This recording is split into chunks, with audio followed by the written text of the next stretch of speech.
Welcome to episode 29 of the the Planning Phase Syndicate podcast. Thank you all tonight for joining us. We have an amazing show planned for you. We are going to cover the spoilers, right? They're not really spoilers, but they're kind of spoilers. But we're going to cover some of the new information we got on the Razer Crest and the Pride of Mandalore pack. Also, we are going to cover Lima Top 16 Open, and then we're going to cover Jank Tank. Yes, we are. We got some Jank Tank lists that JJ and I both received, and we kind of wanted to cover those with everybody. Don't you mean Padme's private Snapchat? We retire that name until the next event. But without further ado, let me bring in my co-host for tonight. JJ, welcome to the show. How are you tonight, sir? I'm doing all right. So before we get going, I have a surprise, kind of a surprise. It's going to benefit me more than anybody else. So I heard on the rumor has it that everybody's been talking about these things. Tim Tams. I have no idea what they were. I didn't know what brand to get, if this is even the official like Australian brand, right? But I ordered some Tim Tams on Amazon, and I'm going to eat one of these. To eat it on screen, and you could get my first reaction to some.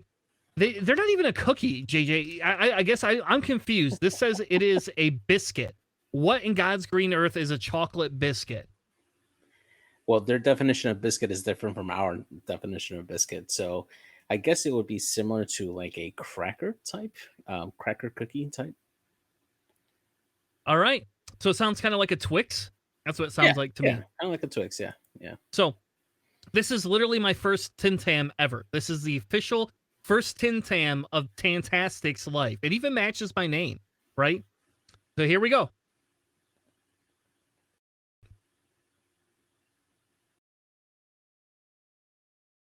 So it's very sweet. This is an insanely sweet cookie. It's very chocolatey. Get that man some milk. Come on. It's got a really, really good aftertaste. And like, this is a pet peeve. Normally I don't like eating.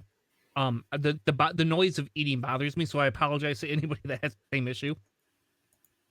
But so I'll give it a 5 out of 5. That's pretty good. I would eat that again. That aftertaste is amazing. It's really the aftertaste that these have that is better than anything else. Yeah. I don't know if you want to watch me eat the whole thing or not. That definitely looks good. I've only ever had it once during a convention here, and yeah, it's definitely sweet, but it's good. I like it. Yeah, I couldn't believe I found them it was like one of those things. It was a late night. I won't say I was not a little bit inebriated, and I was Christmas shopping, and I saw them, and I was like, screw it. I don't care how much these cost. I'm just going to order them. And I don't remember how much they cost me, but I got them on Amazon. So they do exist in America to get them. So, and all right, I'll say they're pretty good.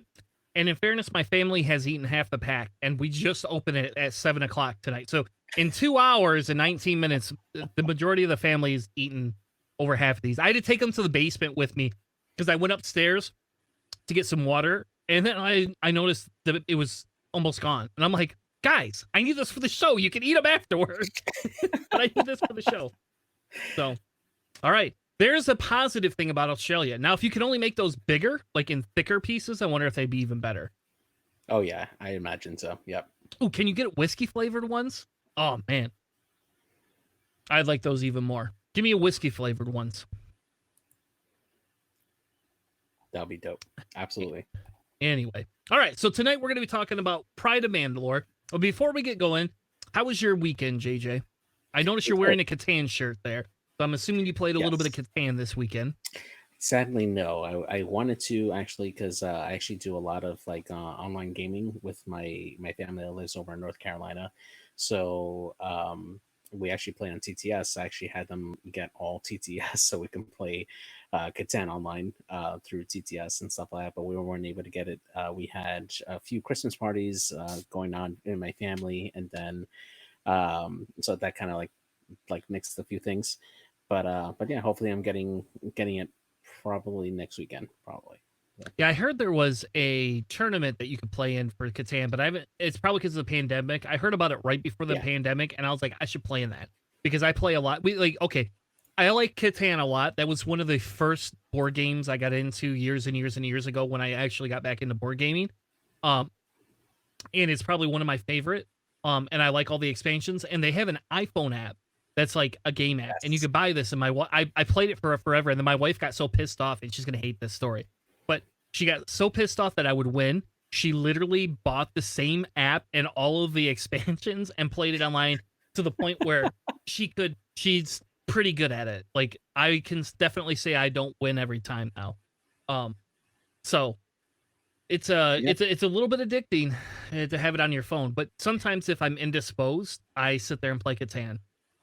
Yeah, I we get pretty hardcore with my family because we played it a lot, and I mean a lot. So like just going through like finding over particular spaces that have pretty good averages versus like trading ports and stuff to like trade like different resources and stuff. It gets really competitive, but it's fun. I like So it. does Charles play Catan? All right, so this is what That's we're my gonna do. knowledge. We're gonna get the Planning Phase Syndicate family together, and we're gonna play some Catan, and we're gonna stream it one of these nights. We'll wait till Cities and Christmas nights. time, and then we're At gonna do. least at least cities and nights, and then we work our All right. way from there. So yeah. Well, it depends. If Charles never played it before, we might have to start with the basics. That's true. That's true. Yeah. But yes, I like Cities and Nights is probably my favorite one. I didn't like the Explorers expansion very well. I thought Yeah. that was kind of eh. Yeah. Um, have you ever played Game of Thrones, Catan? Yes, I actually own it. It's slightly off camera, but I actually have it over here. I need to get the expansion though. But I that's actually one of my favorite variants. I like it. Yep, and they have a Starfarers Star Yes. Trek-ish one. I've Yeah. never played that one, but my Neither kid did bought it for me. They have a Roman one too, by the way, if you I. didn't know Nice. that. I did not And know. I bought that secondhand. This is welcome to the Catan podcast. We So rebranded ourselves from Planning Phase Signature to Planning Phase Catan.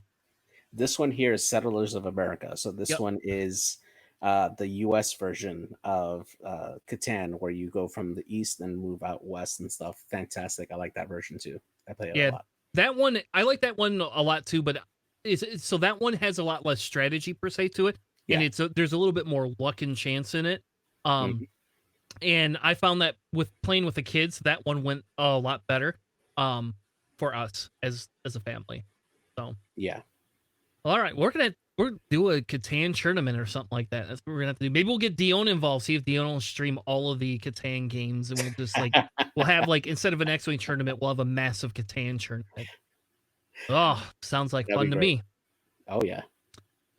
All right, so tonight what we wanted to do is talk a little bit about the Pride of Mandalore pack as well as the Mando release. So, uh, where did you were actually the one that alerted us to this? So, where did you first find this, JJ? So I happened to see it on Discord, actually on the GSP Discord. Somebody had posted the photos of the Razer Crest on it.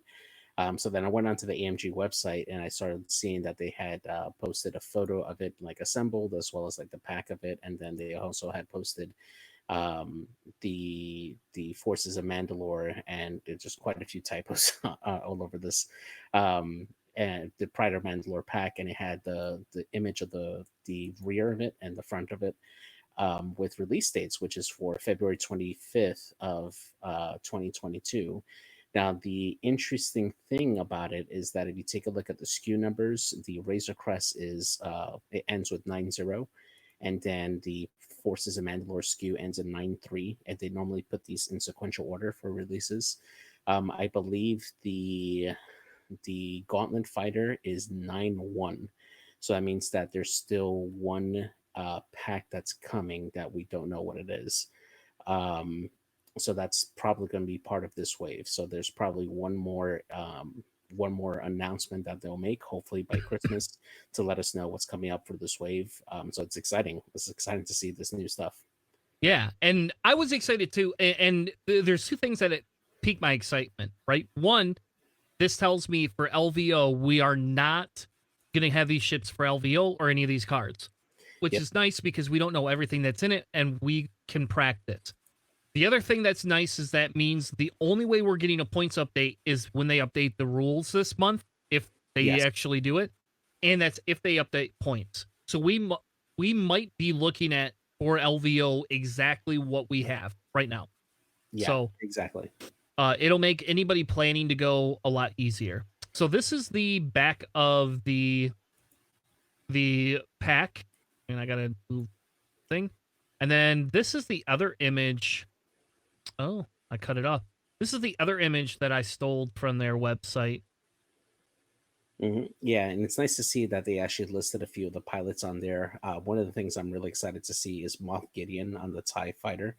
That's going to be really interesting. I think that he'll have like a similar ability to like maybe like another commander type ability, kind of like Phasma, something like that, or something where he can like give off damage to another ship in exchange for something. Probably like an I-4 pilot or an I-5 maybe, and probably with a different loadout. I'm wondering if they'll add um, any configurations for the TIE fighters that can also affect the V-wing. That would be pretty interesting to see. And then interesting to see the Mandalorian Royal Guard Fang Fighter for Scum. So I'm wondering if they're going to have different loadouts that you can put in, like different mod slots, or maybe like a tech slot for that. That would be interesting to see. Yeah. And if you look here, so the first thing that stands out is they're going to have 4 quick bail cards, right? So that's kind of interesting because I don't think that they told us that was coming. I could be wrong, but I'm pretty sure they didn't tell us that was coming. The other thing that you're going to see in there, right, is 2 condition cards. So we're getting new conditions. Mm-hmm. I don't know if those are going to be the Mandalorian, like the child and this is the way type thing that they talked about. I'm wondering if they're going to include those in this pack or if they're going to be special condition cards that we just don't even know about yet. It could be Moff's ability too. He can assign a condition to another, like an enemy ship or a friendly ship. That could be like a commander type ability. That could be part of his condition card. Yeah. So that's really cool. They're going to also include 3 new asteroids. I don't know if that's going to be 3 new ones or if it's just going to be the same old, same old. Or it could be the ones, the Armada ones that they're using on the stream. They're just adding them on to this now. Might as well. Or maybe those were originally meant to be included, right? Yeah, that's right. Maybe. I don't know about that, but I guess we'll find out. But it's interesting seeing that they're going to have 21 different tokens, 3 debris clouds, and 3 asteroids. To me, that's pretty interesting. I like the fact that we're going to get 50 upgrade cards because that immediately tells me they're doing something with Mandalore. 100%. It's there. It's coming. I don't know if it means what we're going to be able to do to take it. Those texts are pretty fuzzy. So I don't have all of that information. I think we have a few things that you gleaned from somewhere that we'll go over in a minute. But I'm a little saddened that these are all the only pilots we're going to get, but I am excited by the 50 upgrade cards because we know Super Mandos are coming. I'm wondering if Super Mandos are in this pack. So I'm thinking that this would be the 2022's version of the Hot Shots and Aces pack. That it's going to be like a catch-up pack that would include a lot of the upgrades that came on this year's packs, like well, maybe not feedback ping, but I'm thinking that like there's a few like items on there that will be given to the other factions that didn't receive anything, or that you would have to cross by in order for you to get it. I'm thinking like maybe Boba Frick or over two modulators. Those are stuff that only comes in those other packs, like for the first order. And if you're only a scum player or only like a rebellion player, and you pick up this pack, you might be able to get that. But we won't know that until they actually spoil like what cards are coming in. But I'm thinking this is going to be similar to like Hot Shots and Aces. Yeah, and I actually hope they spoil some of the cards over the Yeah. like, kind of like they did before. Um, Hmm. I really like that style. I thought that was actually a lot better than those FFG articles. Yeah, again, is it nice to have the FFG articles?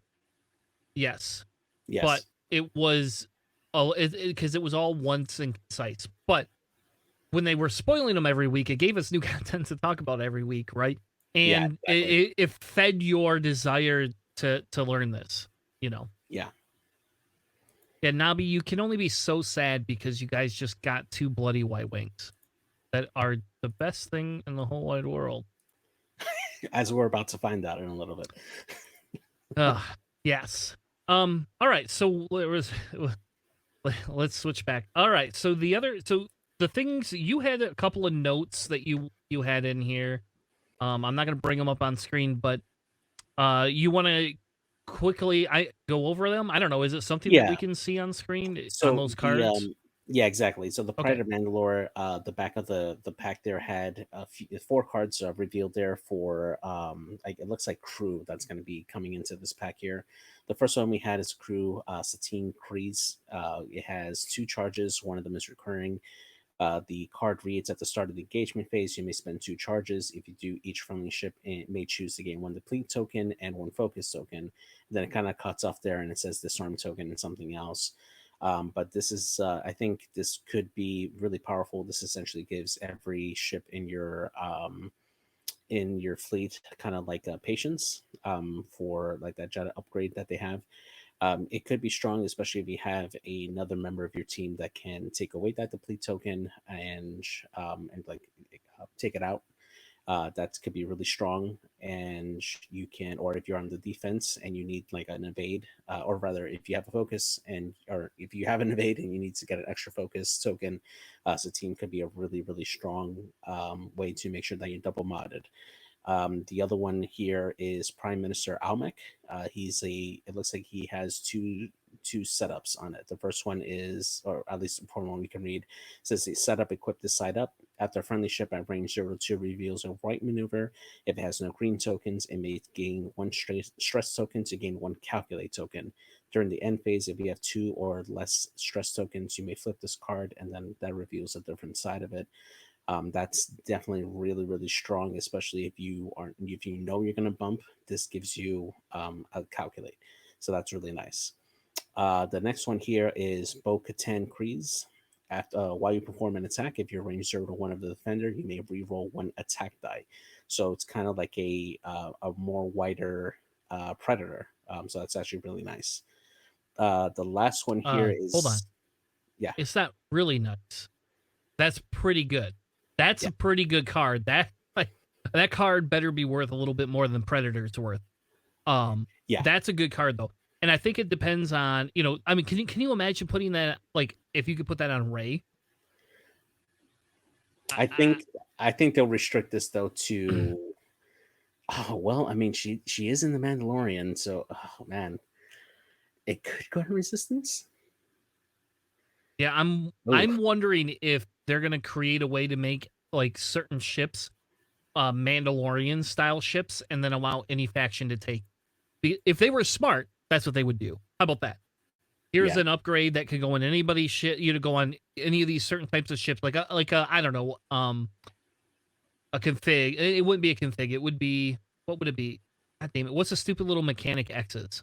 Whatever the hell the that is. There you modification. Yeah, yes. If they could do that, and create one that says you now get this or have the ability to take these type of cards, um, then it should be something that can do, because you got to think she could be in Rebel. She was in Rebels, right? Like technically Yeah. speaking, she's part of the Rebels team. Um, she's definitely can easily fit into that scum faction. Uh, you even kind of see, didn't we see a Bo-Katan? Was it in a Bo-Katan that was in the Fang or the Gauntlet fighter for Separatists? Yes. So Yes. there's the Separatists now, so I'm wondering if they're going to do something to allow for these, um, if they're going to allow for these to be in other factions. They could. I could definitely see these working for Separatists and Republic. So it could and Scum on top of that. So that's definitely going to be really nice. It gives a little more flexibility for to equip these. So like I would love to see some of these on a lat. That would be really good.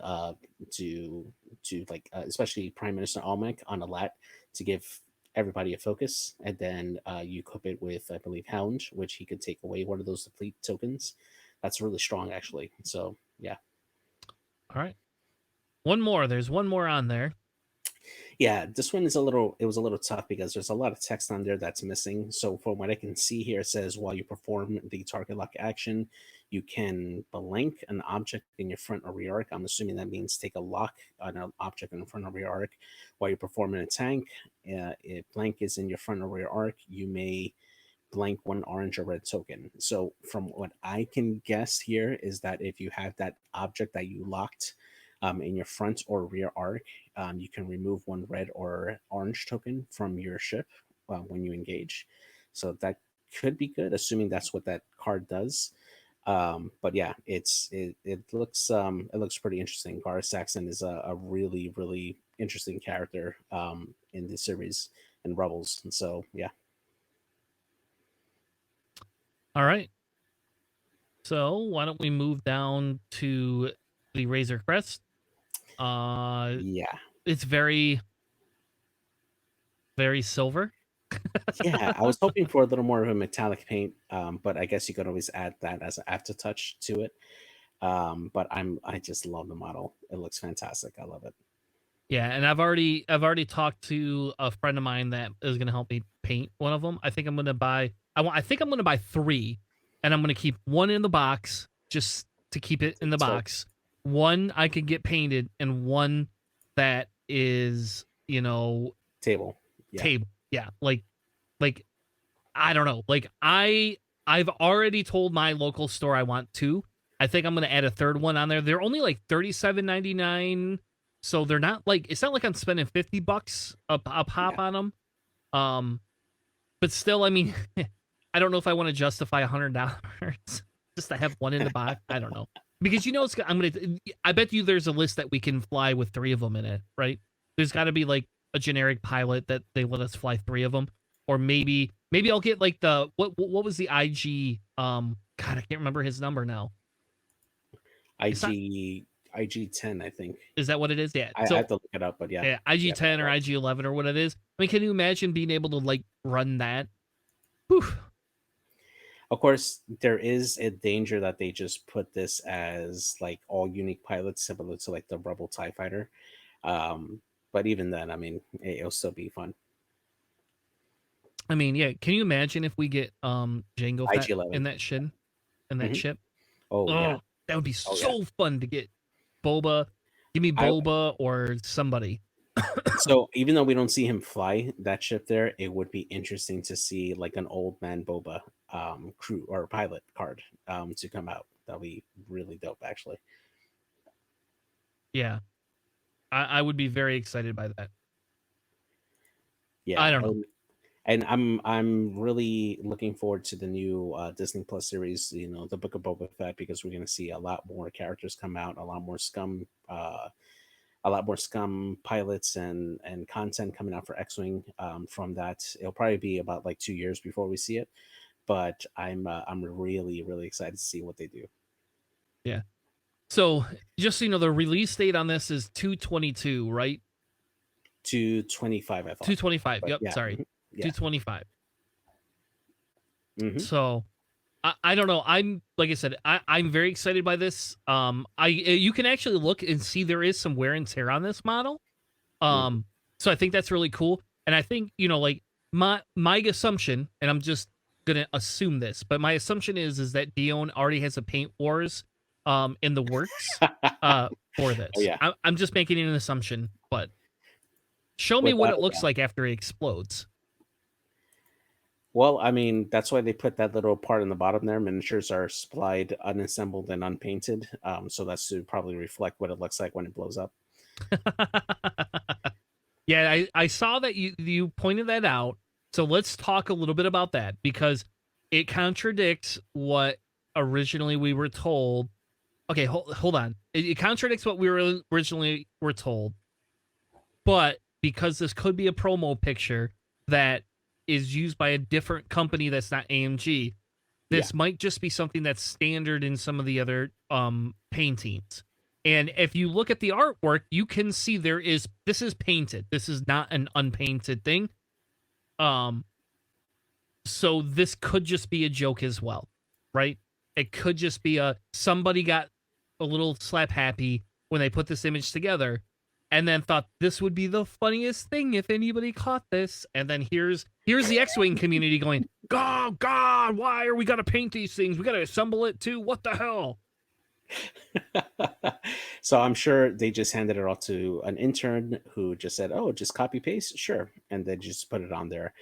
I just, granted, this is on the AMG website. I don't necessarily know if this is, sorry, not AMG, sorry, Asmodee. Asmodee's website. So I don't necessarily know if this comes from AMG instead of Asmodee, or Asmodee instead of AMG.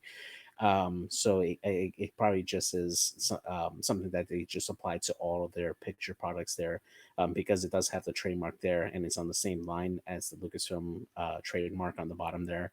So I'm assuming that they just copy pasted it from some of their other stuff, namely Legion, or some of the other like minis that they do that come disassembled. They have to assemble them. And based on the fact that the pack itself, that they revealed the photos there for the Razer Crest show, that the ship is fully assembled and painted on there, just makes me believe that this was just an error on there. But I just hope that they don't do that. Really hope they don't do that. Yeah, I'm pretty sure that it's not. I'm Yeah, yeah. again, I'm not gonna guarantee it, or put any money down on it, but I'm wagering, and I think maybe if I don't know, I didn't have time to do this, but I'm wondering if you went through some of the Legion stuff, right? If some of the new upcoming Legion that haven't been released will have that same information in the pictures, right? Actually, I have seen a few of the things because I actually follow Krabak on his channel, and he does like everything that's Star Wars related for like games and stuff. He does post like some of the pictures whenever they do come out, and they do have that same like trademark on the bottom, at least for the last wave that I could see. That's as far as I saw. So they do have that for Legion. Like, there hasn't been any Armada news as of late, so I haven't seen them put anything out like this, but this is the first time I've seen this on an X-wing post, or at least Yeah, I've never seen it pre-order. before. So yeah. So we'll see. We're gonna be very hopeful and say, we're gonna be hopeful, and we're gonna say that we're not gonna ever get it. And again, in my opinion, this is funny more or less because of the pure fact that it's the Razer Crest, right? And we know what happens to the Razer Crest if you watch season 2. So, like, to me, this just lends itself to be funny. And Oh if yeah. okay, if I were that intern, I would specifically put that on there. Maybe not the unpainted part, but the unassembled part on purpose. Just because we know what happens to the Razer Crest, you know. Exactly. Yep. All right. Anything else before we move on from those two posts? Anything else you wanted to review? No, that's it. I'm just excited to get those ships on the table and play them in person, because they're gonna look fantastic, man. All right. So we are going to move into the Lima Open. I don't know how long we'll spend on this. I did grab all the lists, so we're gonna see how unique some of the lists are. I will say the if you watched some of the games, right? Some of these games were very, very good. The last game was kind of a blowout, so Yeah, there it wasn't happens. it wasn't as entertaining as I had hoped it would be. But again, some of these games are very entertaining, and I believe if you still want to donate to the Lima Open, you're able to go ahead and donate. So I believe they're leaving the donation links open for a little while. I can't remember how long they said they were going to, but I'm pretty sure if you still want to go and donate, go ahead and hop over there and you can donate. So it all goes to a very good cause. So our top two finishers was Jason Chong and Janice Dr. Fridge Bertz. I don't know if I said that Fritch. last name, Fritch. Fritch, Yeah. correctly. Hmm. So the first list is one near and dear to my heart. It's a separatist list. Oh yeah. And it's got Django, Treacherous, Auto Blasters, which I love, and Charles will love that too. Count Dooku, Seismic, Contraband, Shield Upgrade. Then you get Slave One and Veteran Tail Gunner. And then he has two Separatist drones, and one Separatist bomber, all I3s. Two with Discords and grappling struts and independent calculates, and one bomber with Discords, independent calculate, and landing struts. So essentially, those are meant to get your Discords off, get Discords on people, and move on. I like this list personally, and it's a little bit different take than running the 4 droids with Django or Sam. Yeah, so it's really interesting that he actually ran this with seismic charges, especially with drones that can that have the grappling struts on there. And particularly because if you drop a seismic charge and you happen to choose the rock that your drones are on, even if they do the 2 forward, they're still going to get hit by it.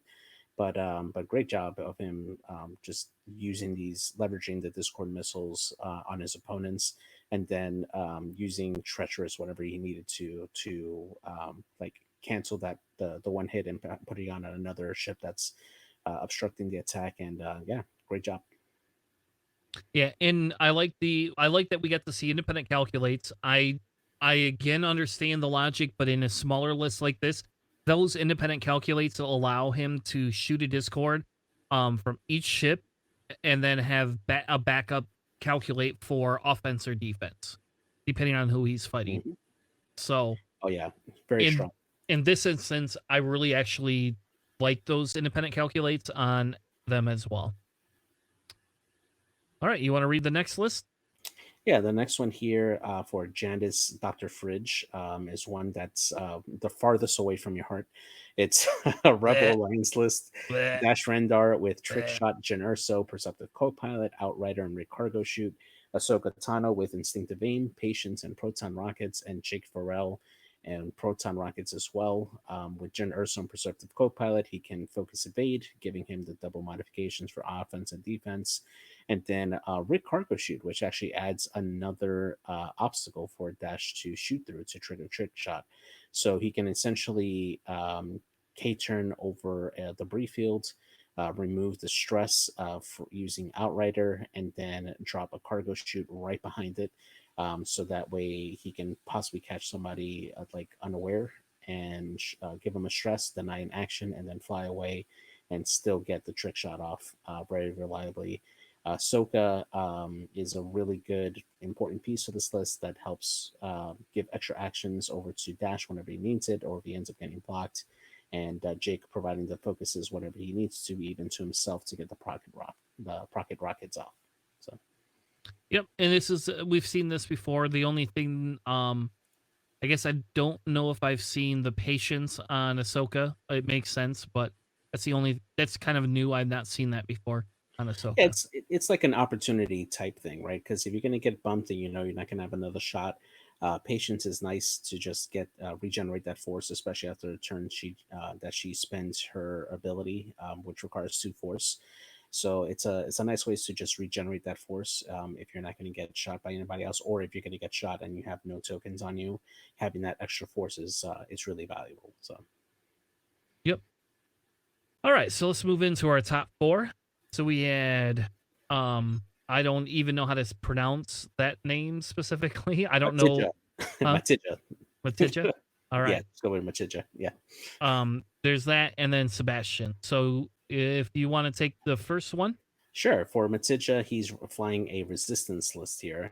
He has 3 X-Wings and a Y-Wing, actually. So Poe Dameron here in the T-70 with just the jamming beam standard. It looks like this is the Commander Poe version, the cheaper cost one. Yep. We have just Pava here, also with just jamming beam, and then a generic our Red Squadron Expert T-70 with R68, which I believe is the reroll droid that allows you to target lock a friendly and you can reroll an attack dice. And then we have a New Republic Patrol is a generic Y-Wing for the Resistance with dorsal turret, wartime loadout, which adds extra shields to the chassis, advanced proton torpedoes, and electric chaff missiles. So pretty solid list to just like deploy like extra that Jeff Cloud to break like locks and jam enemy, and your T-70s can come in and just wipe them out. Yep. Pretty solid list. Yep, and if you look, they did decently against Jason. My guess is that well, that Django, even though that Django's not a double tapping Django, that Django is pretty thick and pretty solid. In those Y or X-Wings have to take the action to barrel roll, right? So they have to open those S foils to actually do the barrel roll. Yeah. So if you land a Discord on them, they're there. The New Republic Y-Wing, I don't know, like I'm guessing that is to go in there and then just like, I don't know. I didn't get to see this game. I don't know if they streamed this one or not, but if you just flew in there through your Discord or your electro chafe missile at the droids, I mean, they lose all their calculates right away, and then they get stuck with the stress. So yeah, exactly, and it's really solid because you can really it serves as a nice closer. I believe it's an initiative 3, this particular one.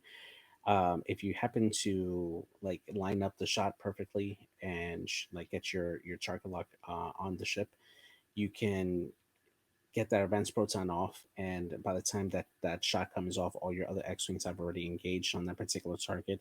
So more than likely that ship has no mods. So this could be like a really like powerful way to finish off a ship that you really need to get off. So yeah.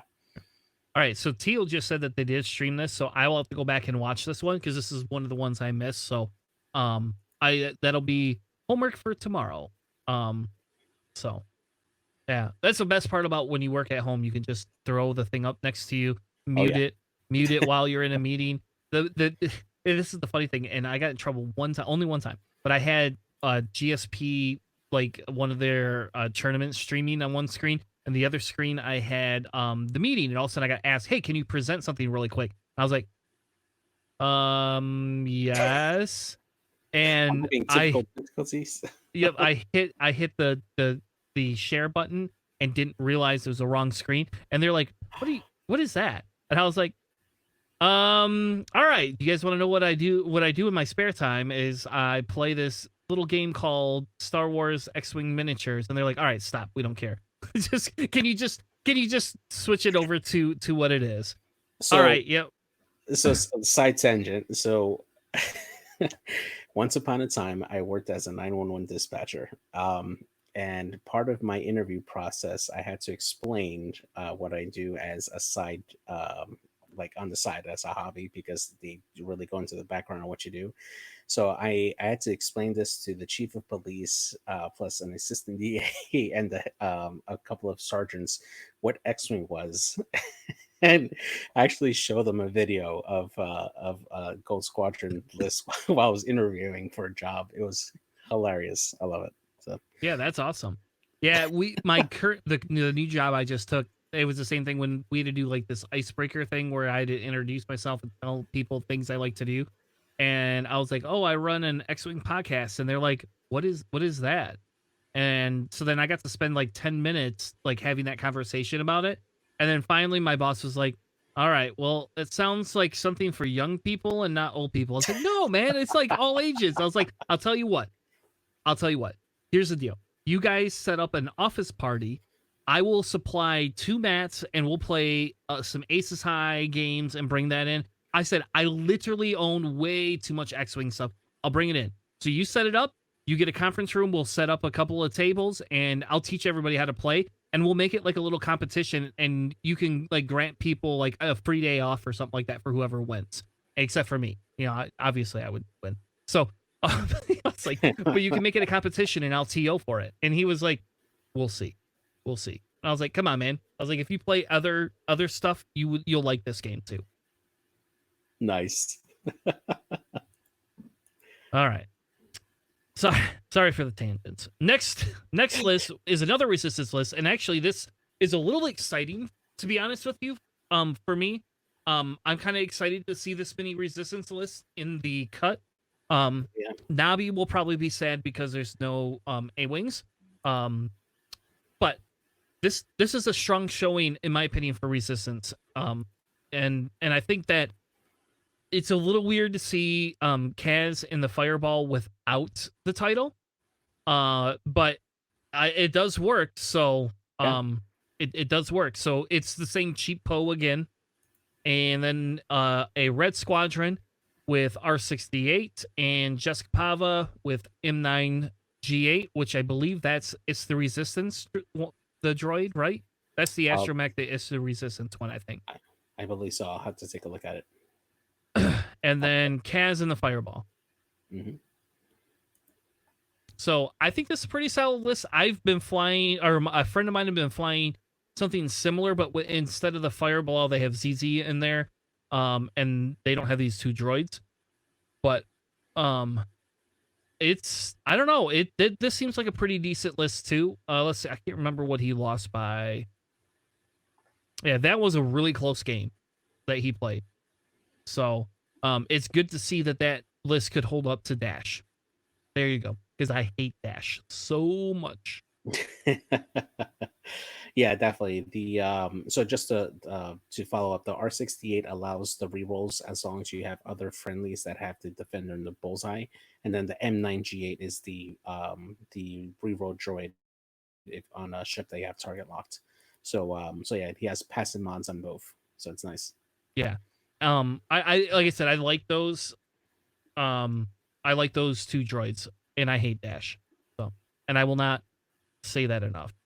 So, nerf Dash, put him on a ban list. All right, top 8. We had Jason, against Marcel. How did you say that next name? Matija versus Dr. Khan. And that was an insanely close game. That's a 1-point game. That's as close as it gets, I think, to that. Then we have Giovanni versus Sebastian and Janice versus Tommy Adams. And the Janice versus Tommy Adams is a close game as well. So let's start with Marcel's list. He has a Scimitar Squadron SA bomber with thread tracers, Nash with sensitive controls, and then 4 Alpha Squadron interceptors with sensitive controls. I will immediately say I love this list. I think this is a very creative list. It's essentially taking... I used to run Nash with those Alphas before they were more points. And this is taking that same concept and then just changing it to a Scimitar Squadron bomber with thread tracers. So essentially, it allows for the fact to have Nash keep everybody on the board no matter what, and then allows for those interceptors to do their maneuvers first, because sensitive controls allows you to do it before you move. So you're a little bit more predictable in your movements for the most part, but at the same token, it allows you to clear that stress, which then allows when your thread tracers, can land. You could also run disciplined if you would rather drop one of the ships and kind of increase some of the things, but it allows you to be able to not have to deal with the stress while you are specifically engaging in combat. I like sensitive controls personally myself. I don't like it on Kylo, but I like it on some of the other ships, and I think this is a very this is a pretty creative list. And I don't know how hard this hits. I didn't look at Marcel's record, um, but this list seems like it's got some legs to it. Yeah, so I've flown something similar to this. The tie interceptors are really difficult to take down because of that 3 agility and the ability to take either an evade or focus actions as needed. Combined with thread tracer with a tracer carrier that can allow to them to gain a target lock after it goes off. You can essentially run all these with an evade token, and as they come in for that initial scrum, and then when the threat tracer goes off, you have all the offensive mods that you need for all your ships. And on top of that, even if you do focus fire on a particular tie or the Scimitar bomber, Nash Windrider keeps them in the game until it gets to engage. So it can still hold on to that focus token after it gets shot and still shoot off the threat tracers for all your other ships to gain the lock. And it's really solid. So it's a nice little trap there. Nash being a really big linchpin because although you want to take out Nash to prevent them from like staying in and taking a shot, you also don't want the rest of the list to gain a target lock on a particular ship. So it makes you like make a decision, which both of them are bad decisions. So yeah. Yep. I like this list. I actually threw this together and put it in my kit to play tomorrow. So hopefully none of my locals are watching this tonight. And this will be a surprise for them tomorrow. We'll see. I'm 2-1, man, 2-1 in my local league. So for this round. So Nice. not with this, with droids. And my one loss was not droids. So all right. Next one is Dr. Khan's list.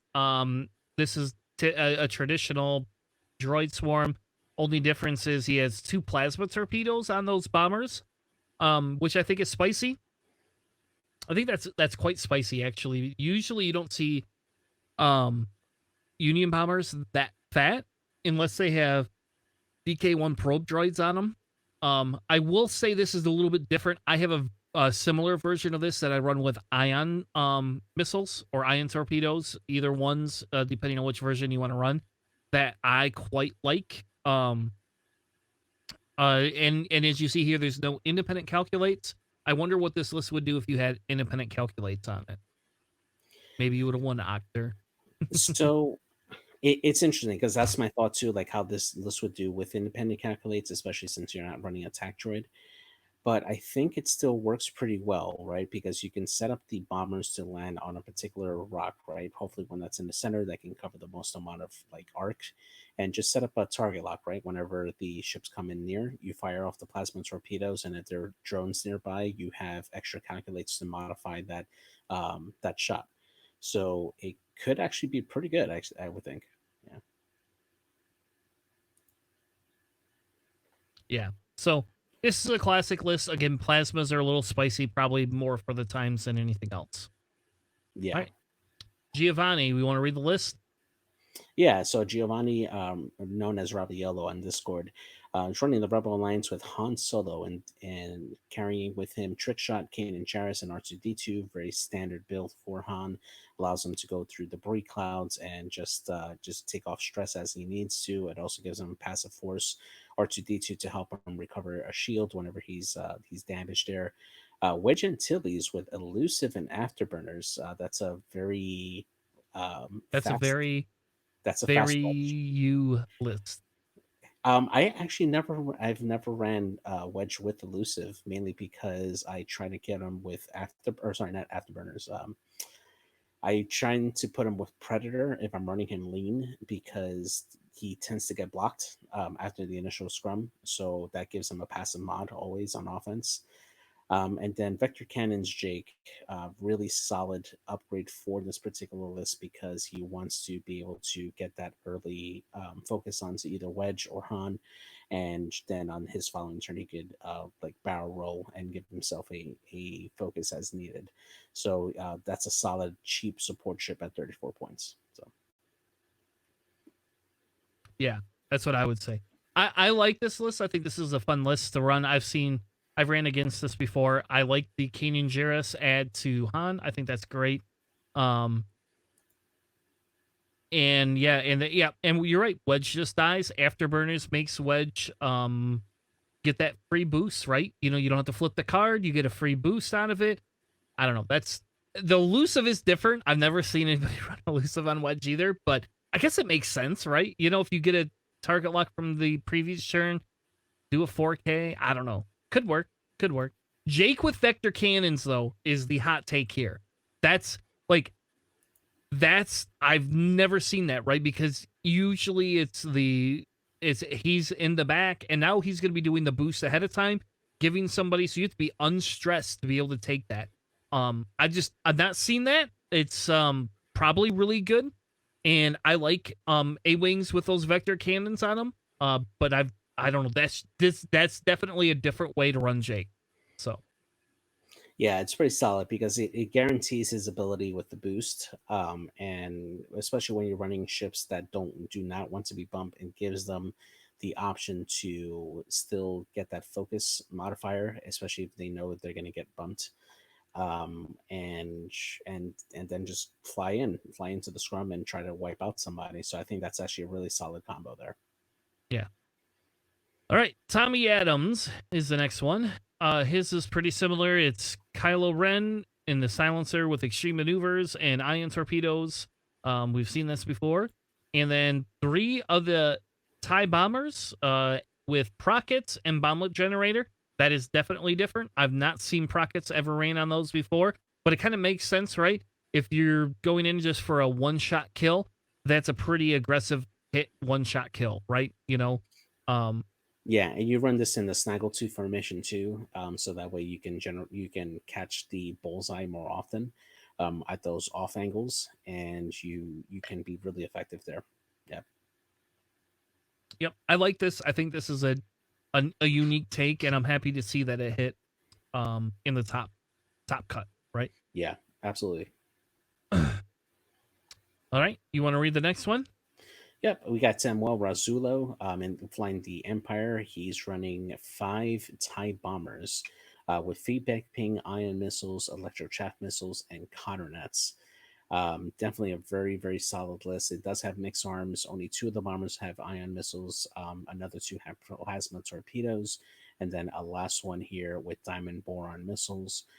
He has a lot of control with this because he can essentially send out the electrotrap missile, which counts as a device, and then feedback ping can trigger if another ship flies near it, granting all these bombers a target lock onto that particular ship, and then that triggers off their missiles to shoot at them. And you can really bend over those bombs, the counter nets, using the agile bomber or the chassis ability to bend using the bending like one backwards, and really get them into places that's going to be hard to avoid. Yep, I think this is the list. This is similar to what we've been kind of hoping to see, right? You know, like the rumor has it, feedback ping is great on Galactic Empire bombers. So this is definitely. I'm happy to see Empire make top cut. How about that? You know, it was nice Yeah. seeing Resistance, but I'm happy we see Empire without a bunch of bloody aces making top cut. Yeah, sadly, this is one you won't see on the table unless you have a really, really serious investment in first order just to get 5 copies of feedback ping Yes. and chat missiles. If anybody wants to buy some feedback ping cards, I might have some for sale because some dumbass decided to buy 3 of those packs, and technically I need a 4th pack so I can get my 4th Whisper. So I also have some first order bombers for sale too, that I'll happily sell people. Or if you want, if you have Curex fighters, I'll trade them for Curex fighters. I've been looking to get me more than I only have 1 Curex fighter. Those things are so hard to find. Yeah. So if anybody wants to trade some Curex fighters for some FO bombers and some feedback ping cards and everything, let me know. All right. Next one. You want to read the next one? Yep. So the next one here we have Mateo with the Resistance. Resistance being really strong in the top cut here. Running two Red Squadron experts with one of them with R68, which is the bullseye reroll droid. We have Rose Tico here with ATP, Automated Target Priority, and Nimi Shireen in the T-70, and Finn in the transport pod as well. So With really heroic, interesting list. Yep, with heroic. heroic. You got two of the pods and then three T-70s. Nimi Shireen getting that extra bond there with the ability if they're shooting higher initiative ace. So this is a really solid squad here, and interesting though that probably because he didn't have the points, but not to see C3PO here on Rose. But yeah, pretty nice. Yeah, how much is that? Can you look up how much that droid is worth? The R68 that is 4 points. Okay, so C3PO is 6, right? Yeah, All right, so you would have to drop heroic and yep, and the droid. Yeah, for C3PO. yep. I like C3PO, but I don't know if it's worth it here. It's just neat, neat squad. I've seen this similar before. I guess you could always lower Nimi down too, right? What you could put Nimi down and put something else in there. Maybe then you can afford it. How many more points is Nimi versus that R? Is it just 3? Is that it? Yeah, there's not much of a difference here. Yeah, because a Red Squadron here. Let's see. Nimi is 47 points, and the Red Squadron is It's 43. So 43. 4 It's on the points. screen. I'm stupid. Yeah. It's a 4 point thing. So you got to Yeah. drop 2 things to get Mhm. C3PO. So Yeah, exactly. So I mean, I don't know if it's necessarily a good trade, but I mean, heck, they made top cut here, so yeah. all right.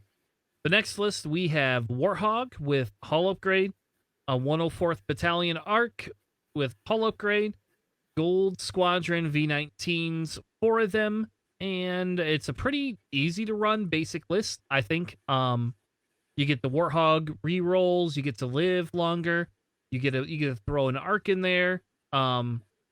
It's a little bit different take. It's basically like a stripped down. It's like them trying to perfect a droid's list, right? You know, that's kind of what this feels like, is a bunch of naked droids and Warthog. So bunch of naked dice, except for you can't land on debris clouds and rocks.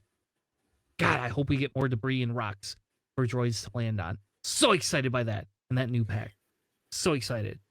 Does the pack say specifically asteroids, or does it just say obstacles? I forgot. It says asteroids and debris. So Ooh, okay, yeah, I'm excited if we get 6 new things droids can land on. Oh, yeah. there's bound to be 2 big ones in there. Maybe it'll be the Armada big ones. I'm I pretty already sure it own will be. those too. So Yeah, I'm pretty sure it'll be too. Be like, yeah, we got a few extra of these laying around. Just put them in the pack. yeah, there you go. Hey, we're getting rid of Armada. Here, take these. We know people are going to be selling them. You don't even have to buy the pack. You know people from Armada is going to be selling these. Oh, all right. Sorry to Armada fans. I like Armada actually. So, all right. Next one. You want to read the next one?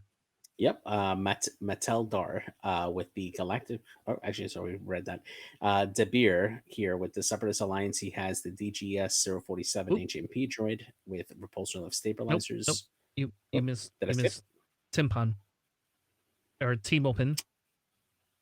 Oh, yes, you're right. So he's running Poe Dameron with the T-70 here, with nothing on there. Another Heralds of Hope one. Jessica Pava with nothing on, and the Red Squadron Expert with the Bullseye droid, and then a New Republic Y Wing here with Dorsal Turret, Wartime Loadout, Advanced Proton, and Chaff Missiles. Similar to the one that we read earlier in the top 4, I believe. Yeah. Very solid. Yep. And I will say, I've been very high on the HOH Poe, the cheaper Poe. Honestly, I really genuinely think that is a big option for Resistance right now for a semi AC player. You're not getting quite an ace, but you're not getting something that's gonna pop. And I don't know. I still think those afterburners. I like the afterburners on Wedge. I wonder if you put afterburners on Poe now on this cheaper Poe. I don't know. Like that might be pretty dope because you can then do your afterburners boost right with the focus still. I don't know. That is just me. Yeah, I think it's something that needs to be played with. I really do like this polo. This is one of my favorite This is one of my favorite X-wings in Resistance to run right now. yeah, for sure. And he can use his ability on himself too. So you can use the afterburners for the boost and focus and target lock at the same time. So yeah, that's really solid actually. Really good. All right. Next list we have Warthog again. Warthog again. This time with 2 arcs and 2 torrents, Gold Squadron torrent. And then we have Warthog with 5s, Wolfpack, Cologne Commander, Cody, and a hull upgrade. So them choosing a little bit more beef, a little bit more firepower than the other one. I don't know how I feel about this one. That's a pretty fat Warthog, I guess. It's a status effect Warhog because Clone Commander Cody gives a strain, I believe, on a ship that misses that cancels, um, like if they evade a shot. So you can set up a pretty good like strained ship for one of your other arc when somebody needs to go in. And then I believe Wolfpack is the one that lets you double tap as well. So you actually do this to 2 different ships, and you can choose not to modify. So it's can be pretty good, and it does have potential there to really push in the damage. The only caveat is you have to be a lot more aggressive with your Warhog now, especially if you want to try to get that particular interaction off, and you tend to be a little more farther away from your squad. So I like Twitchy named it the Order 66 Warthog. yes, Only thing would be better with that is if it had Anakin on there yelling and telling people to kill children and clones. Or maybe we put Palpatine. Can you put Palpatine on there? You can, can't you? you could, but he'll be really, really Yeah. expensive though. It'd be ridiculously silly, but you could. Yeah. All right. Hmm. Just saying. Do it. All right. Next list is De Beer. You want to read the list?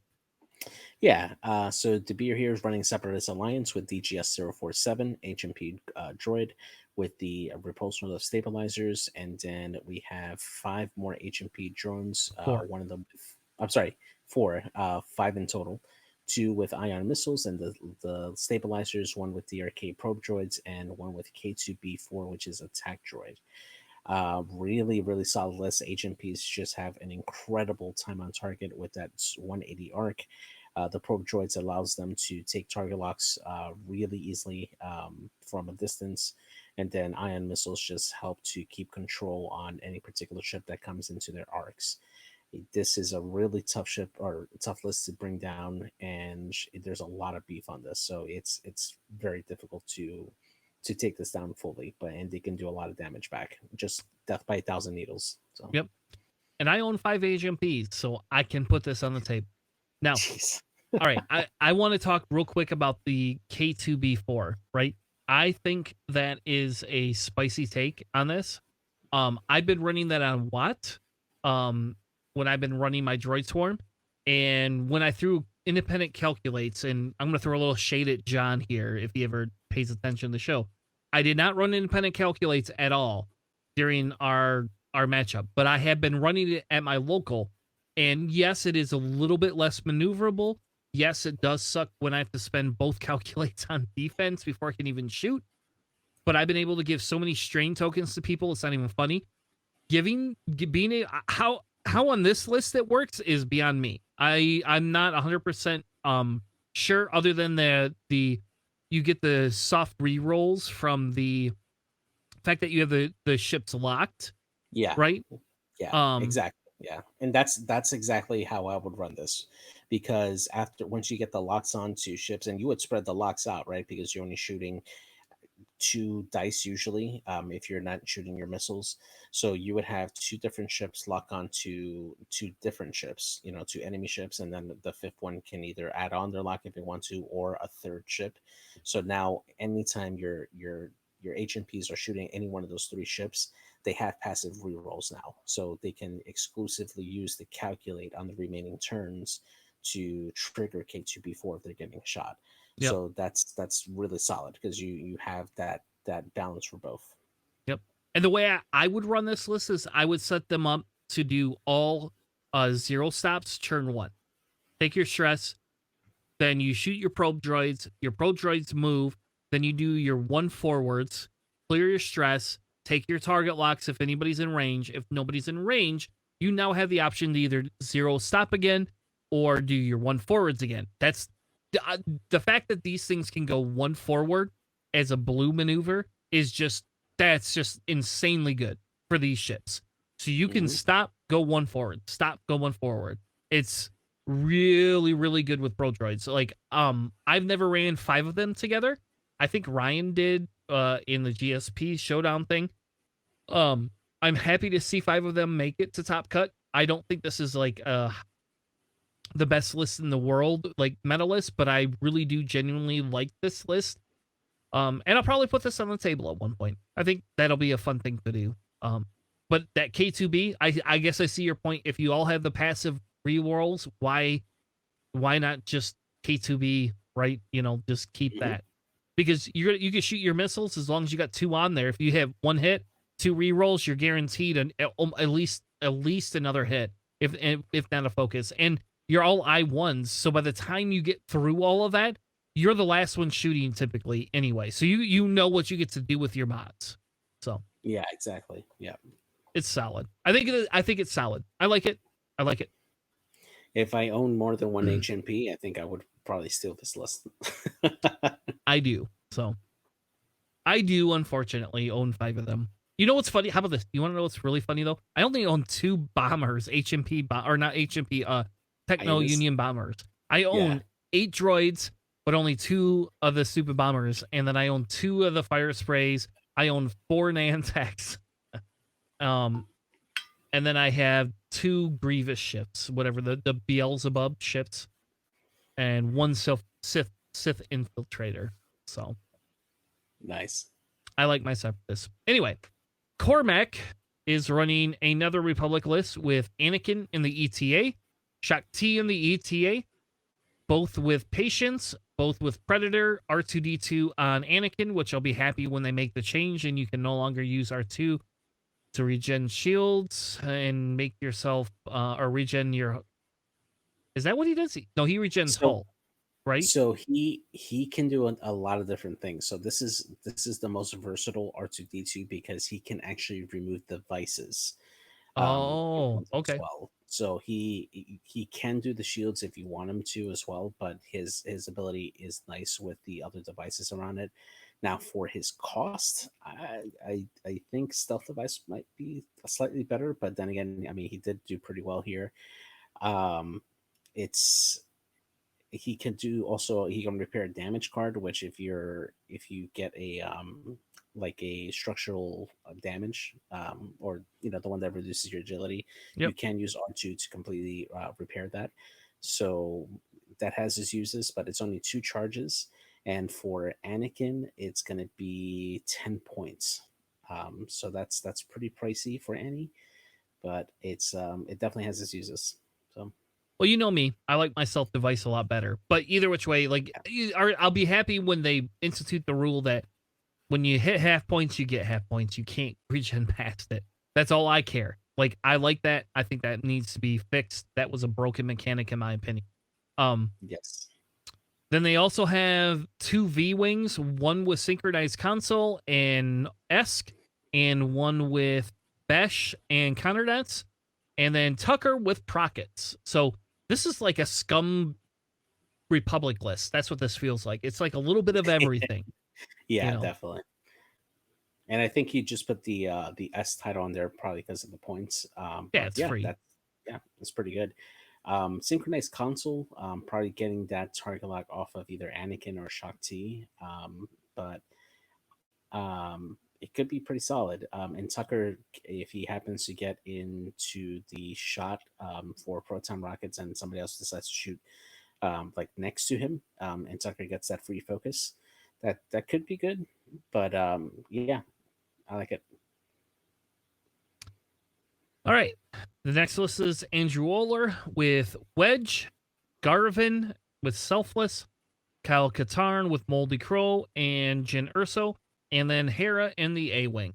I will say this is a little bit different version than I'm used to seeing.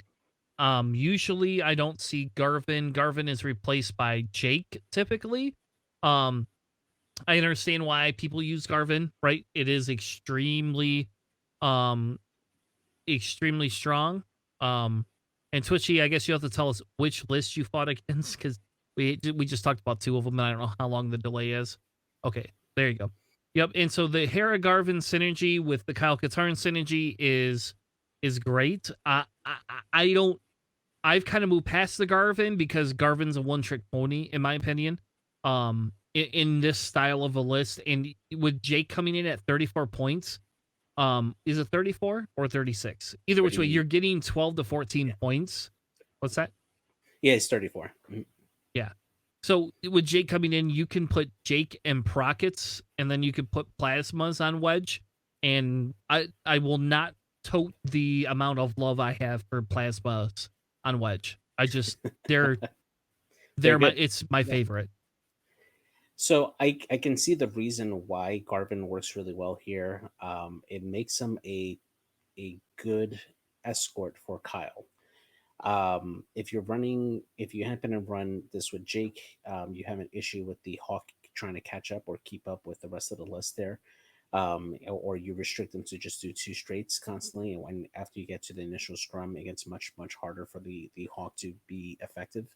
So with this, they can you can one straight constantly with Garvin and Kyle with Wedge and Hera in the front.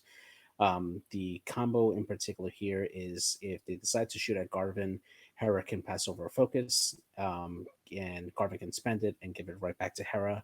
And with Jin Urso, they can change it into evades at any point whenever those tokens pass.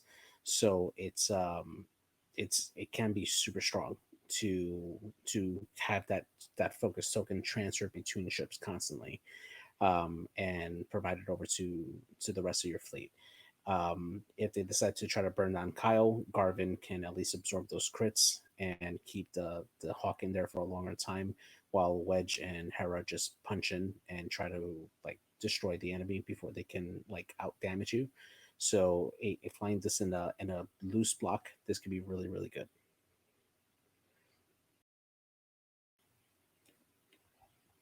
Yeah.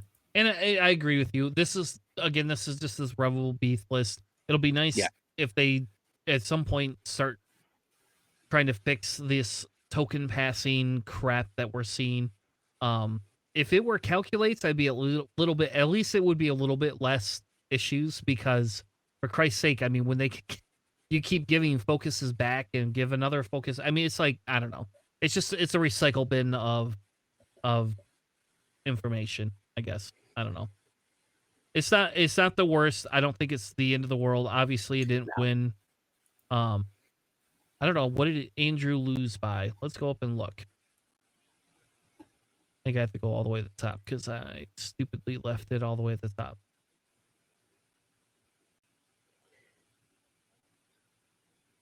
I don't know. Maybe I didn't bring this one in. Yeah, I don't see it off the top of my quick scan either. Oh, it's because it goes into 2 pages. Yeah. Oh, we could shrink it up, right? There we go. Yeah. So he lost to Tommy in half.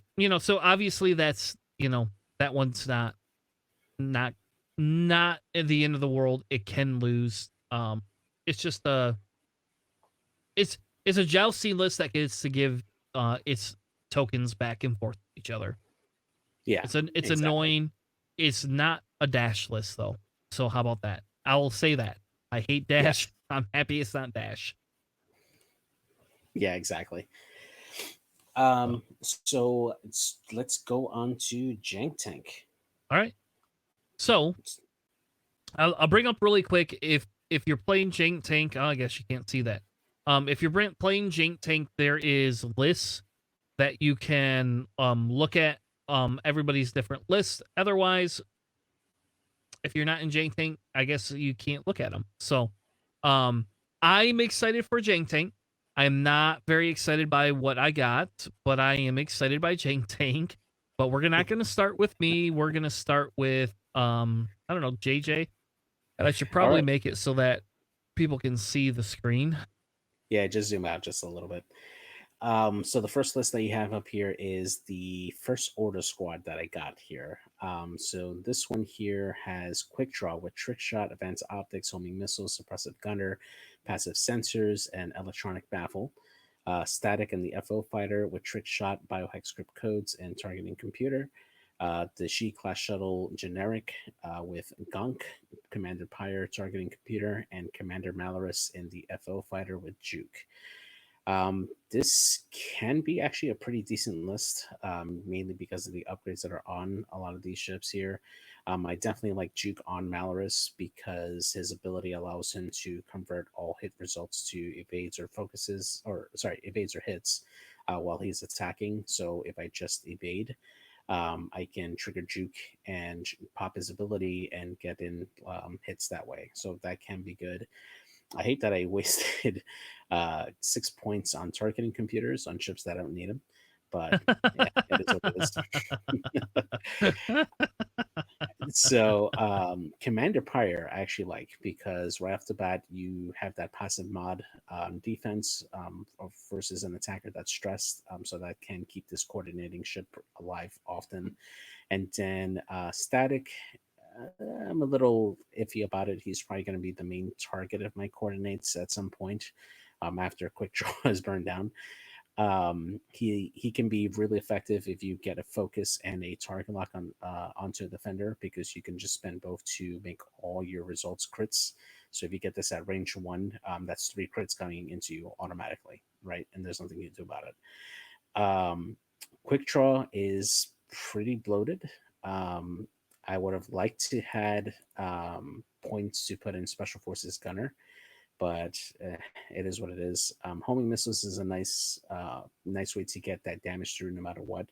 So what I do like is electronic baffle on this, and the reason being is that if I can fly quick draw in a way where he can arc dodge a lot of ships and get him out of the way, and he's not taking a shot back, I can trigger electronic baffle on like after everybody is shot to get rid of a red token or get rid of a get rid of a red token, which can be a friendly lock or an enemy lock that's on him, and that will trigger his ability to shoot his primary shot from there. So that can be pretty good if I can manage to get that double tap off. And homing missiles can work either out the front or the back. So you can either chase quick draw and he'll take a homing missile shot, or he can do it on the way over there. So that can be pretty nice.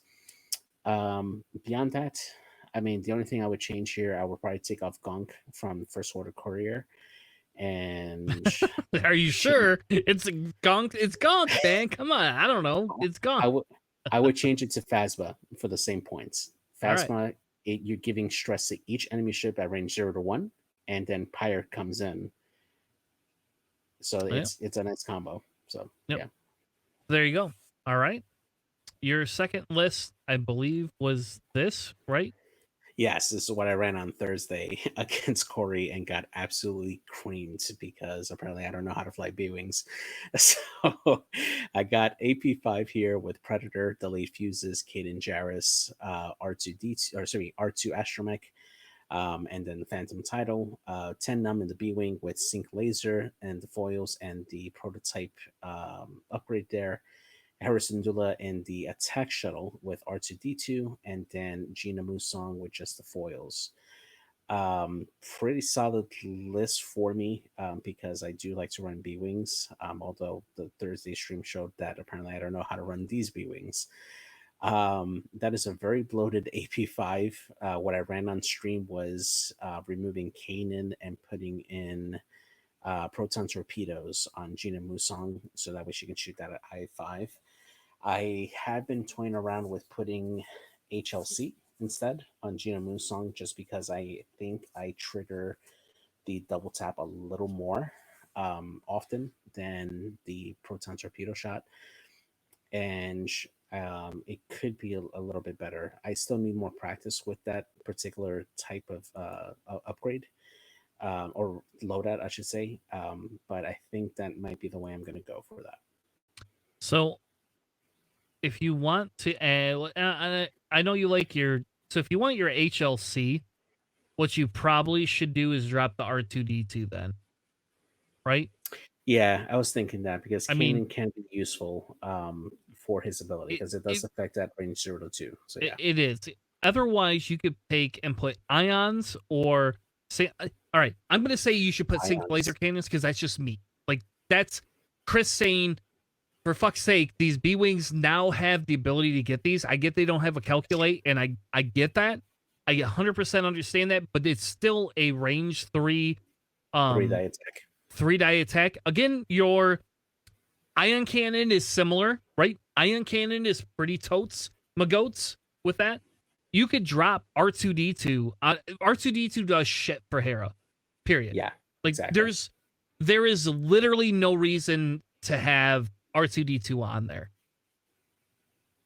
Yeah, I agree. R2D2 doesn't do anything for me in this list. No. Because of it's 8 points and okay. So Hera's got one shield, right? You lose your shield. This Hera doesn't even goddamn coordinate. There's no I know, coordinate function. exactly. Like so it's like she can't coordinate, she can't pass tokens. This is the most worthless Hera you've ever seen in your life. Period.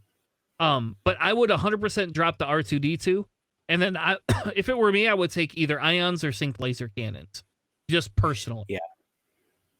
Yeah, I have to definitely run it. I'm gonna try out sync laser before I do ion cannon. Although the control is nice, but the B wings don't have the ability to really like run away and turn around as quickly. Um, so yeah, I think sync laser might be a good alternate to HLC, and just drop R2D2 in that case. Yeah. I still am considering the proton torpedo instead of Kanan as well, like that particular loadout, and trying to give it another try. But I think I'm leaning more towards the cannon slot just because I do have the ability to possibly to get that double tap both on Gina and 10. So yeah. Yeah. Nope. And the only reason I say I have the issue with the protons is you don't have a double tap. That's it. It's Yeah. Other than that, because I think the problem you have with this list is the fact that you have an attack shuttle that will do 3 damage. I mean, like it can do that. Hera can do these things that others cannot do. And it allows her to be very versatile. And you know what AP5's doing? It's literally just allowing for the coordinate. Like the Predator is pointless on this ship. Really, R2 is pointless. Other than you can 100% use this as a coordinating ship that regens itself, right? That recovers its it's one shield. But you can do that if you need to, right? You take your disarm token, you can do that. It's an AP5 is actually really good. I like AP5 a lot. Anyway, the difference an AP5 allows you to coordinate with ships that are stressed, right? Yeah, exactly. In the event that 10 is stressed at the beginning, he can still get his Yep. mod that he needs, and yeah, pretty strong. Yep. So really, this actually is not a bad list. I'm gonna tell you, I think protons are literally a worthless upgrade. Period. Like I would, even if that was the case, I would dump R2 and put plasmas if that's what you want on them. Yeah, That's what I would do with Gina, is put the plasmas on. Yeah, the sad thing is you have to transfer that stress to another ship, like so. which is fine. I'll put it on 10, especially if he's getting a double tap from sync. So yeah, that's not bad at all.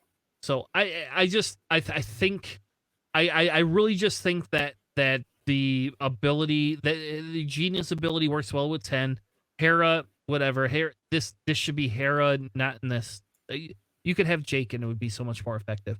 But it's Jake tank, right? So but I think you should keep Kanan and force them to go after this AP and force them to waste their shots on killing AP. AP5. I really think that should be their big focus, because I think that affects the most. And really getting that extra force token is so amazing. And you could take the R2 to regenerate your shield, right? When you need to. Take your disarm token, you still have Kanan active, right? It's there. It's there. I think that's how I would do that. Is I would give something to Gina to allow her to double tap. You could even fuck around with tractor beam if you really want to be spicy. That's Ooh, like a yeah. really spicy take there, you know. Yeah, tractor beam. Yeah, that's actually wow. I didn't even think of that. Yeah, that's actually really nice because you can have Gina just shoot first, strip that token, and then tractor beam, and then put him into the range of 10 num and Hera for basically three attacks. Yep. Ooh, yeah, that could be really good. Yep. That's how I would play that. I mean, you're giving up 4 points, but I don't know, man. Like it There's not that much else you could do. Yeah. Yep. Tractor beam or sync laser cannon is how I would run that, or ion. One of those three. And Yeah, your absolutely. AP5 just the R2 allows you to become more effective, so you don't have to worry. I mean, if you think about it, you're getting 1, 2, 3, 4, 5 shots if you always have target locks, and you always are able to do that. And 10 number will always double tap, and at least one shot will be double modded every turn. No questions Yeah, asked. exactly. And really, you're right. Okay, weird question. Can Gina give the stress to 10 nub? Yeah, she can. So Yeah, even if he has makeshift stress, so you can have 2 stress. yeah, Okay, you can have two then stress. fuck. Like, yes, you run tractor beam, ion, or synced. Get rid of your missiles. This is a 2-shot, and this one's going to be double modded shots. Think about that. Yeah, That's exactly. 10 is a double modded 1-shot and a 1 modded shot, and you can always have, that. Oh, it's spicy. It's spicy. That's It spicy. is This is a good spicy. list. Yeah. This is actually a list I would put on the table, just for shits and giggles. I don't like Hera, but other than that, it's a list I would put on the table for shits and Yeah, giggles. I mean, and at this point, she's just the I5 3-die attacker. Basically, she's a weaker X-wing at I5, which is fine. Just give her a focus token, and if she does damage, great. If she dies, that's fine. I still have my B wings. So yeah, you're right. All right, so this is not my list. This is a good list. This is not my list though. Did I not bring up my list? Okay. Give me a minute, and I will bring up my list. I apologize in advance.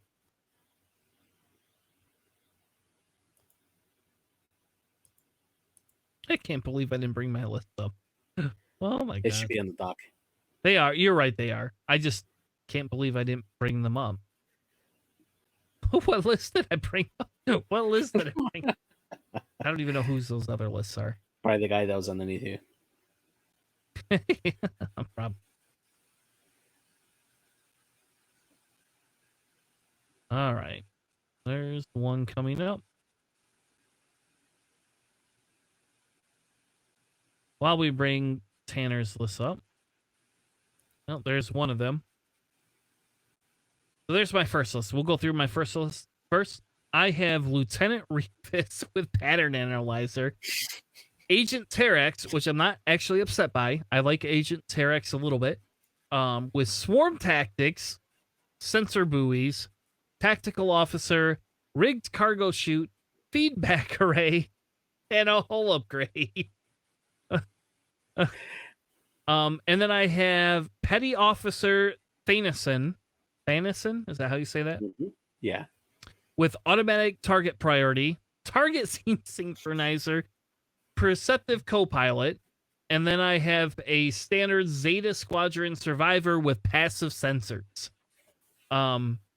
So I don't know where to begin because nothing on here will get me my Special Forces gunner. And I have zero understanding why Lieutenant Revis needs passive or pattern analyzer. I mean, he has 3 maneuvers he can do for that. That's it. So yeah, I was racking my brain on how to improve this. It's having the sensor buoy suite is nice, because you can jam like really far with that, so that can help out your squad. Feedback array, I would put it on a ship that you can use to block consistently, which in this case, I think Rivas is an excellent candidate for that. And then Rig Cargo Chute, you can put it on a ship that's also very maneuverable, that doesn't need to necessarily turn around, which would be the Zeta Squadron, that can do that.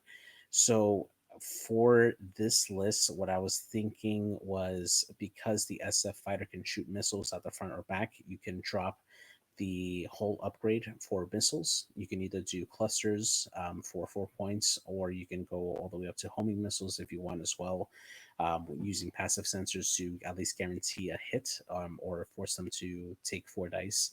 Can have its uses, especially if you have, the ability to possibly like stress a ship and possibly get them like even more damage onto them. So you do have some options there. You just struggle with getting shots off reliably, especially if you end up pairing against higher initiative ships. But the swarm tactics on Terex to make Petty Officer Thanison shoot at initiative 3 with him can be pretty solid. And then on top of that, having Thanison's ability trigger reliably, if you can like set it up in a way where you can fly it to always keep the arc towards the center of the board, you can reliably get somebody a tractor token and hopefully catch them unaware of what's going to happen and tractor them onto an obstacle. That could be pretty good. So. Yeah, I don't know. I'm 50-50 with this list. I don't know. I just don't think there's going to be enough offensive output. You Yeah, I know, agree. Mm-hmm. I think the biggest issue is the targeting synchronizer works with them because, okay, so if I take passive sensors, right? The problem becomes is before you engage. So what I have to use is swarm tactics on Zeta Squadron to make them a 3, but it still doesn't work with Thanison because Thanison's a 4. No, Thanison's a 1, right? He's an I1, yeah. Okay, so it would work. You could technically put Zeta at a 3. I don't know. I don't know. I don't know. I don't like this list at all. Like I don't. I think there's a lot of health. You know, there's 12. 6 is 18 plus another 7. What's 18 plus 7 is 25. I got 29 health. This is a 29 health list. I just think it struggles with output, you know? Yeah. Like the pattern analyzer, I think it's worthless. I actually think the hull upgrade is almost better. And dropping pattern analyzer on Lieutenant Rivas makes more sense. I don't think I'll ever use it on him.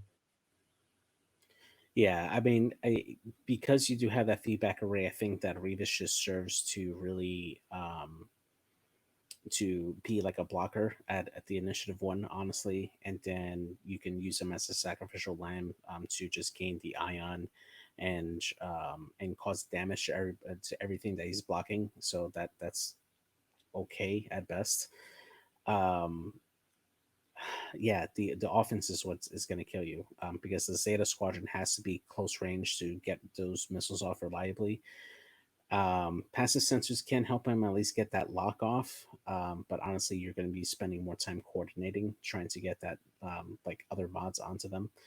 So, I mean, Thanison, if you use the targeting synchronizer, get a lock on a ship early, and then that opens up these Zeta Squadrons. You have that cluster missile shot, and just take a focus. I mean, you can mix and match that way, but then you're not really taking advantage of the perceptive co-pilot, which you're going to want to be reinforcing anyway. So yeah, there's just not enough. It's tough. It's a tough list to really use, honestly. Yeah. All right. So my next list is a resistance list, which Nabi, I think you may enjoy, minus the fact that I have 2 fucking fireballs. Which I have a fireball with cloaking device. Like, yay! That's exactly what I want, you know. But I have Kazuto with his title, her title. I have an R4, which I love. Internal dampeners, which I doubt will ever be used. Advanced slam, 50-50 on that. I really don't enjoy that, personally, but it's there. It has its Then uses. Yeah. what's that? It has its uses for him because if you need to like get out to like repair or something like that, you can slam and then just repair like a damage card if you have on you. It has its uses, but yeah. Then I have Fitch. Fitch in the Star Fortress, which he says before you would drop a bomb, you may place it in the play area, touching you instead, which I do not understand because, I mean, if I put counter nets next to me, doesn't it go off? No? So it reads bombs, not devices. So only in this case, the concussion bomb is the only thing that you could drop. The counter Okay. net still has to go out the back. Oof. Yeah. Which that still could be pretty good, you know. I mean that could be pretty good. Then it comes with trajectory simulator, which is pretty good because you can drop or launch a bomb. So I can get rid of my concussion bombs quite far away from me. Um, I do like that because I can launch those to begin with and just Hmm. do my, do the. I think they have one forwards, launch a bomb, one forward launch. I could just throw bombs and vomit them if I Yeah. want.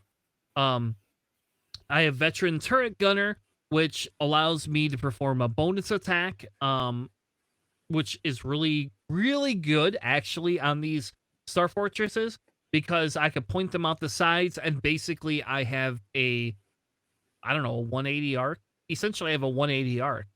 Um, Yep. Or you can point them back forward and shoot with your primary, and then take the veteran turret gunner shot at the same front again, so you could yep, hit the same shot on the same defender. And then agile gunner to rotate it after that initial scrum and just start kiting and coming around. yep.